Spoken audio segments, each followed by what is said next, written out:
অল্প সময়ের মধ্যে বাংলাদেশের প্রত্যেকটি ট্রেডে, প্রত্যেকটি পেশায়, কলে কারখানায়, বন্দরে, রেল, বিদ্যুৎ, গুরুত্বপূর্ণ সেক্টর, পাট, সুতাকল, দিনমজুর, খেটে খাওয়া, পরিবহন, যেখানেই শ্রমিক সেখানেই শ্রমিক কল্যাণের ট্রেড ইউনিয়ন আন্দোলন শুরু হবে।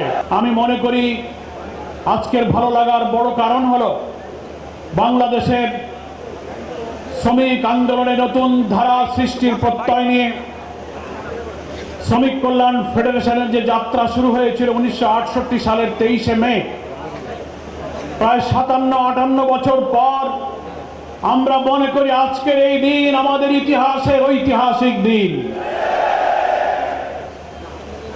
যে আন্দোলনকে বারবার বাতিল শক্তি থামিয়ে দেওয়ার চেষ্টা করেছে, 60-এর দশক থেকে কল কারখানায় তথাকথিত সমাজতন্ত্রী পুঁজিবাদীদের স্বার্থের দ্বন্দ্বের মধ্য দিয়ে শ্রমিক সমাজ তার অধিকার হারা এবং বঞ্চিত হচ্ছিল।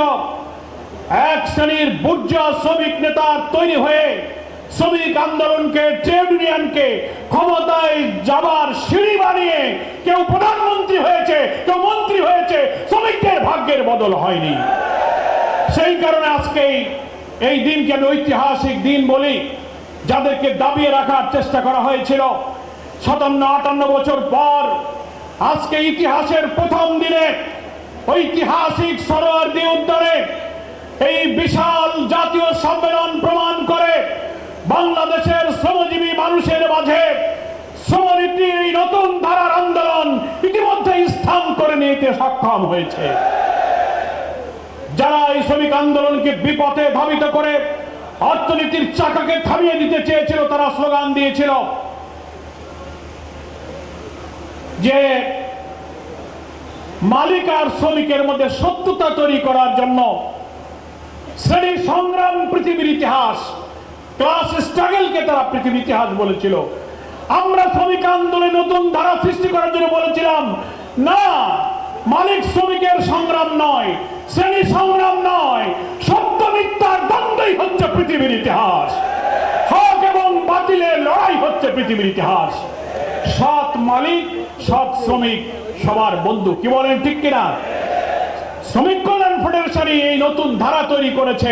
কল কারখানা অর্থনীতির চাকা সঠিক থাকবে, মালিক শ্রমিক সুসম্পর্কের মধ্য দিয়ে আমার দেশের শ্রমিকের ন্যায্য অধিকার পাওনা, চাকরির নিশ্চয়তা যেমন তারা বুঝে পাবে, তেমনি মালিকও তার হালাল রুজির কর্মসংস্থানকে বাঁচিয়ে রেখে দেশের অর্থনীতির চাকাকে তারা গতিশীল রাখবে। সংগ্রামী ডেলিগেট ভাই ও বোনেরা, আজকের এই ঐতিহাসিক দিনে আমরা আল্লাহর শুকরিয়া আদায় করছি। অনেক প্রতিবন্ধকতা মারিয়ে শ্রমিক কল্যাণ ফেডারেশন ঐতিহাসিক সম্মেলনকে আগামী অতি অল্প সময়ের মধ্যে বাংলাদেশের প্রত্যেকটি ট্রেডে, প্রত্যেকটি পেশায়, কলে কারখানায়, বন্দরে, রেল, বিদ্যুৎ, গুরুত্বপূর্ণ সেক্টর, পাট, সুতাকল, দিনমজুর, খেটে খাওয়া, পরিবহন, যেখানেই শ্রমিক সেখানেই শ্রমিক কল্যাণের ট্রেড ইউনিয়ন আন্দোলন শুরু হবে। আমাদের সাবেক সভাপতি অধ্যাপক মুজিবুর রহমান বলতেন, যত পেশা তত কমিটি। কি বলেন, ঠিক কিনা? যেখানেই পেশা থাকবে সেখানেই শ্রমিক কল্যাণের কমিটি হবে। আর বেশি দূরে নয়, বিগত ত্রয়োদশ জাতীয় সংসদ নির্বাচনে মহান আল্লাহ তাআলা বাতিলের অনেক ষড়যন্ত্র মোকাবেলা করে যতটুকু সম্মান মর্যাদা ইসলামী আন্দোলনকে দিয়েছেন, বিপুল পরিমাণ জাতীয় সংসদ সদস্যদেরকে নিয়ে আমাদের প্রিয় আমিরে জামাত বাংলাদেশের পার্লামেন্টে বিরোধী দলের নেতৃত্ব দিচ্ছেন। আলহামদুলিল্লাহ। শ্রমিক আন্দোলনে আমরা প্রত্যেকটি ট্রেড ইউনিয়ন আন্দোলনের ক্ষেত্রগুলোতে আমরাও বিজয়ী হয়ে এই দেশের সমস্ত সেক্টরকে আমরা ইনশাআল্লাহ বিজয়ী হব। আজকে 1000-এর উপরে ট্রেড ইউনিয়ন আজকে শ্রমিক কল্যাণ ফেডারেশন অন্তর্ভুক্ত হয়েছে। এখনো অনেক পেশা, অনেক ট্রেড বাকি আছে। বর্তমান ফেডারেশনের নেতৃবৃন্দ এবং ফেডারেশন সরকারের শ্রম সংস্কার কমিশন, আইন, নানান সরকারি পরিষদ, ফোরাম, কমিটিতে অন্তর্ভুক্ত হওয়ার মধ্য দিয়ে বাংলাদেশে শ্রমিক কল্যাণ ফেডারেশন ট্রেড ইউনিয়নের কাছে এক অপরিহার্য সংগঠনে পরিণত হয়েছে।